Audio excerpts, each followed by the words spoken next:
こちらでは、高校教師美穂の恋愛を描いた短編小説を朗読します。お楽しみいただけたら幸いです。それでは、朗読を始めます。タイトル、花火大会。1年後の浴衣予約。8月、最初の土曜日の夜。愛知県岡崎市のある高校。職員室には、照明の白い光だけが残っていた。窓の外からは、遠くで鳴るドーンという音。岡崎市で恒例の花火大会が始まったのだ。生徒のみんな、浴衣着て花火を見に行ってるんだろうな。いいな。はあ、私は今夜も残業か。小野美穂、23歳はまだ新米教師だ。夏休み期間ではあるが、事務仕事に追われ、山のようなプリントを前にため息をついた。数日前から、生徒たちは花火デート、告白なんて話題で盛り上がっていた。花火大会、私も素敵な人とデートしたかったな。そんな独り言を飲み込んだ瞬間、小野先生、まだ残ってたんですか？顔を上げると、科学担当の若手教師、岡田が立っていた。白衣姿に、少し寝癖のついた髪。ぶっきらぼうで無口。そしてちょっと変わり者。生徒の間では、理系メガネ男子なんてあだ名もついている。岡田先生こそ、こんな時間まで何してるんですか？今日は花火大会だから、実験室のガスバーナー使うなって言われて。じゃあ書類整理でも、と思って。いや、花火会場と実験室のガスバーナーって関係ないでしょ。謎めいたセンスの言い訳に、美穂はクスッと笑った。つまり、岡田先生も残業組ですか。まあ、僕らの職業、ロマンチックな土曜とは縁遠いですからね。その時、トンとまた大きな音。窓の外が赤く染まり、花火の光が差し込んだ。音だけじゃ、なんかもったいないですね。岡田がぼそりとつぶやいた。小野先生、ちょっと屋上、行ってみませんか？ね。実地観察です。科学的な燃焼反応の。はいはい。言い訳が理系ですね。結局、美穂は笑いながら立ち上がった。二人で職員室を抜け、階段を登っていく。夜風がひんやりと心地よく、花火の音が少しずつ大きくなる。屋上の扉を開けた瞬間、夜空いっぱいに光が咲いた。赤色、黄色、青色。その度に二人の顔が淡く照らされる。わあ、綺麗ですね。データじゃ伝わらないですね。これは。岡田の言葉に、美穂は笑ってしまう。先生、花火をデータって語るんですか？光の波長とか燃焼温度とか。そうだ、小野先生。いいこと教えてあげます。何ですか？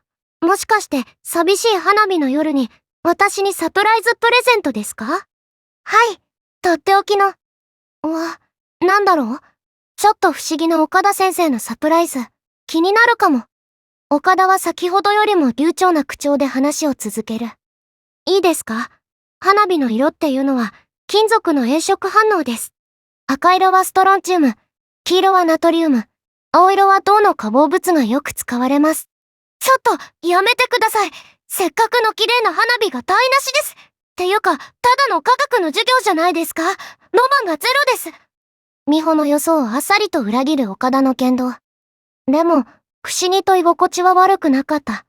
生徒たちはきっと恋人と手をつないで、花火を見ながら青春を謳歌している。そんな夜に、自分は同僚の理系男子と屋上に立ってる。それがなんだか、悪くないと思えた。私も浴衣着たかったな。生徒みたいにデートして、恋人と一緒に花火を見て。小野先生、浴衣が似合いそうですね。岡田はぽつりと言った。あれ？僕、何か変なことを言いました？いえ、岡田先生にそんな風に褒められると思わなかったから。そうですか。まあでも、大丈夫です。僕、小野先生の浴衣姿は想像力で補いますから。岡田先生、それ、変態ですか？いえ、理系的想像力です。意味がわかりません。二人で笑う。夜風の方を撫で、髪が少しだけ揺れた。花火の音が遠くで弾けている。夜空に咲いては溶けてゆく花火を見上げながら、心地よい時間が過ぎていく。岡田先生とこうして二人で話すのは初めてかも。でもなんだか不思議。落ち着くとか、安心するって、こういう感覚なのかな。美穂は自分でも不思議な感覚に襲われる。花火を見上げながら雑談を続ける二人。岡田先生って、休日は何してるんですか？アニメ見てます。即答。やっぱりって失礼じゃないですか？だって岡田先生、いかにもそういうタイプですもん。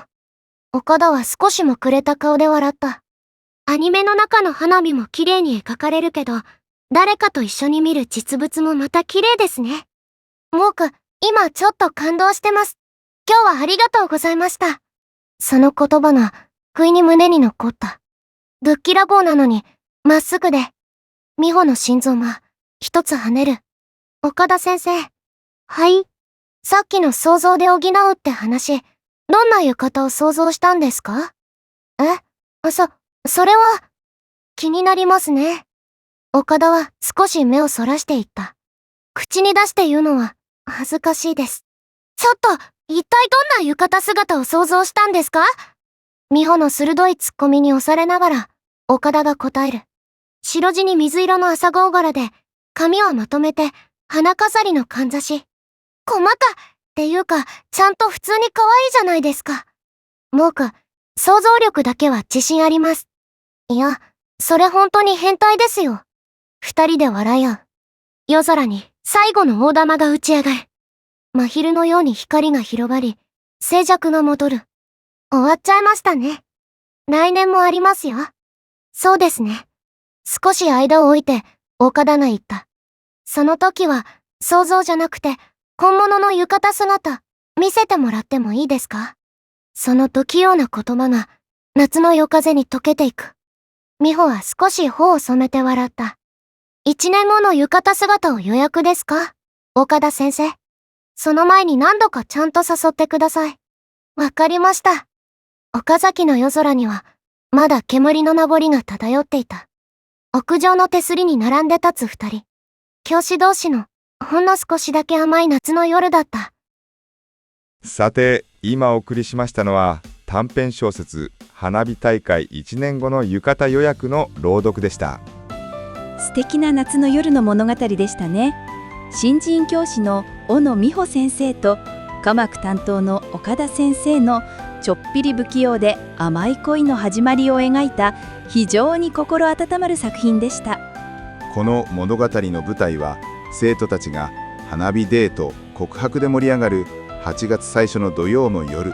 そんなロマンチックな夜に美穂先生は残業に追われています。美穂先生は23歳でエステが好きという非常に等身大で可愛らしい女性です。一方、岡田先生はぶっきらぼうで無口、そしてちょっと変わり者という理系メガネ男子というあだ名までついています。この対照的な2人が残業という共通の状況の中で出会うのが面白いですね。まさにそうです。美穂先生は私も素敵な人とデートしたかったなと独り言を飲み込んだ瞬間に岡田先生が現れます。この絶妙なタイミングが物語に引き込まれる最初のフックになっています。恋愛心理学の観点から見ると状況的適合が働いていますね。花火大会という非日常的なロマンチックな状況と残業という日常的なプレッシャーが重なることで2人の間に特別な連帯感が生まれるんです。そして岡田先生が美穂先生を屋上に誘う際の理由が実地観察です。科学的な燃焼反応のというところ、ここが彼のキャラクターを際立たせています。美穂先生が言い訳が理系ですねと笑うのも納得です。この理系的な言い訳は岡田先生がロマンチックな感情をストレートに表現できないことの裏返しでしょう。感情的な動機を論理的なフレームに置き換えることで自分の脆弱性を守っている。これは感情の合理化という心理的な防御規制の一種とも取れます。にもかかわらず美穂先生は岡田先生の行動を謎めいたセンスの言い訳としてクスッと笑って受け入れています。この時点で美穂先生は彼の不器用さに対して好意的あるいは少なくとも許容的な態度をとっていることがわかります。花火が上がり、炎色反応の話になり、せっかくの綺麗な花火が台無しです。ロマンがゼロです。と美穂先生が突っ込むシーン。普通のデートなら冷めてしまうかもしれませんが、美穂先生は不思議と居心地は悪くなかったと感じている。これは2人の関係の未来を決定づける重要なポイントです。そうですね。美穂先生が期待していた完璧なロマンチックなデートの基準と比べて、岡田先生のぶっきらぼうな言動が逆に気負いなく振る舞える安心感を与えているのです。そして会話は岡田先生からの最初のパーソナルな賛辞へと進みます。美穂先生が浴衣を着たかったというと、岡田先生が美穂先生、浴衣が似合いそうですねとぽつりと言います。直後の想像力で補いますからというセリフに対して美穂先生から変態ですかと返される危ういギリギリのラインです。しかし岡田先生のその後のまっすぐな言葉が美穂先生の心臓を跳ねさせます。この想像で補うという行動はストレートに好意を伝えるリスクを避けつつ最大限の関心を示そうとする岡田先生特有のコミュニケーションスタイルです。美穂先生がさらに踏み込んでどんな浴衣を想像したのか追めると、岡田先生は白地に水色の朝顔柄で髪はまとめて花飾りのかんざしと驚くほど具体的でロマンチックな描写をします。想像力だけは自信ありますと答える岡田先生。これは彼が美穂先生に対して抱いている関心や好意が単なる同僚のそれ以上のレベルに達していることを示唆しています。彼が普段冷静な理性のベールをこの詳細な描写によって少しだけ剥がした瞬間です。この詳細は彼の注意深さの証拠であり、美穂先生の存在を深く内面化している証拠です。そして物語のクライマックスは最後の花火が終わって静寂が戻った後に訪れます。その時は想像じゃなくて本物の浴衣姿見せてもらってもいいですかと、この不器用ながら最もストレートな誘い方です。これは来年という期限を設定することで将来的なコミットメントを匂わせています。美穂先生も来年の予約ですか、その前に何度かちゃんと誘ってくださいと返し、この誘いを受け入れつつも関係を進める主導権を少し彼に委ねています。教師としてのこの少しだけ甘い夏の夜が2人の関係の新しい章を開いたんですね。岡田先生の理性的で不器用な表現と美穂先生の素直な感情が花火の光のように交錯し、非常に清々しい余韻を残す物語でした。美穂先生と理系メガネ男子の恋の行方、ぜひ想像しながら楽しみたいですね。